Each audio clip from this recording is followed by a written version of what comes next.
అంత సెల్ ప్రపంచం, మొబైల్ ప్రపంచం. అందుకే చూడండి జబ్బులు ఎక్కువైపోతున్నాయి అందరికి. తలనొప్పి ఎక్కువైపోతుంది, కళ్ళు లాగడం ఎక్కువైపోతుంది, కంటి ఏమంటే పెరిగిపోతుంది అంటారు చూసారా, సైట్ పెరిగిపోతుంది అంటారు. లేనోడికి ఏమో తలనొప్పి స్టార్ట్ అయిపోద్ది. ఆ తర్వాత తలనొప్పి స్టార్ట్ అయిపోయి కళ్ళద్దాలు వస్తాయి. కళ్ళద్దాలు వచ్చేసాయంటే దాని అర్థం ఏంటంటే సైట్ వచ్చేసిందని. ఇక అక్కడి నుంచి అంత తగ్గిస్తామా లేదు, అప్పటి నుంచి ఇంకా జోరుగా చూస్తుంటాం. ఇంకా అంతటితో ఏమైపోతుంటది, సైట్ పెరిగిపోతుంటది. సైట్ పెరిగిపోతున్న కొద్ది ఏమైపోతుంటది, కళ్ళద్దాల సైజు కూడా పెరిగిపోతుంది.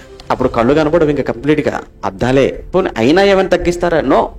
ఇంకా అంతే. తిండి తినకపోయినా పర్వాలేదు, నీళ్లు తాగకపోయినా పర్వాలేదు, భార్యతో మాట్లాడకపోయినా పర్వాలేదు, భర్తతో మాట్లాడకపోయినా పర్వాలేదు, పిల్లలతో మాట్లాడకపోయినా పర్వాలేదు. ఒక రకంగా చెప్పాలంటే ఎవడు నాతో మాట్లాడకపోయినా పర్వాలేదు, నాకు ఏముంటే చాలు, సెల్ ఉంటే చాలు.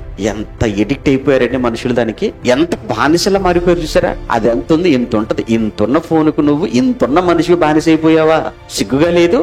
6 అడుగులున్న మనిషిని ఏమండి 6 రంగులలో ఉన్నటువంటి సెల్ ఫోన్ నేను బానిసగా చేసుకుందానంటే అసలు ఏమైనా ఉందా అండి మనిషికి?